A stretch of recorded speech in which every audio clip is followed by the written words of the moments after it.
Imagine it's a cold December night in Wichita, Kansas. You're at home with your friends, maybe watching a movie, feeling safe and secure. The doors are locked, the world is outside, and you're in your own personal sanctuary.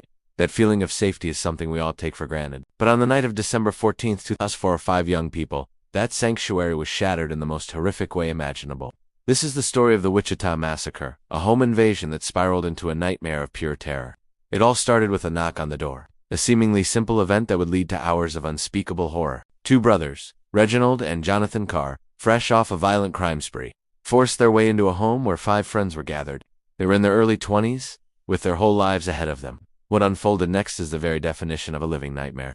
The intruders weren't just there to rob the place. They subjected the 5 captives to unimaginable cruelty, stripping them not just of their possessions, but of their dignity and their sense of safety. The psychological torment was as brutal as the physical violence. The victims were forced to perform degrading acts and were terrorized for hours. The home, once a place of comfort, became a stage for monstrous depravity. The anxiety and helplessness they must have felt is something that's difficult to even comprehend. Being completely powerless, trapped in your own home with evil, is a fear that strikes at our most primal instincts. It's the reason we check the locks at night, the reason a strange noise in the dark sends a shiver down our spine. The Carr brothers turned this universal fear into a gruesome reality. After hours of torture, the brothers made a chilling decision. They loaded all 5 victims into their own vehicles and drove them to a deserted, snow-covered soccer field on the outskirts of the city. In the freezing cold, they were forced to kneel in the snow. Then, the shots rang out. The intent was clear: to leave no witnesses. 4 of the victims tragically lost their lives that night in the cold, barren field. But against all odds, 1 woman survives. Despite being shot in the head, she feigned death until the perpetrators left. Then, with incredible strength and determination, she began to crawl for help.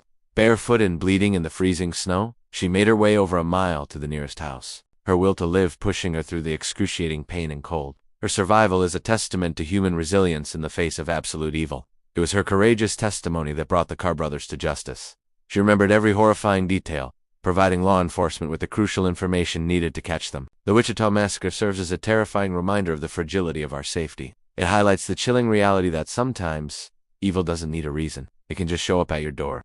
The story of the lone survivor is one of incredible bravery, but the event itself leaves a permanent scar on the community and on anyone who hears the details. It forces us to confront the unsettling thought that our homes, our safest spaces, can become the setting for our worst fears. It's a story that stays with you, a chilling whisper in the back of your mind that reminds you to always stay vigilant. Thanks for watching.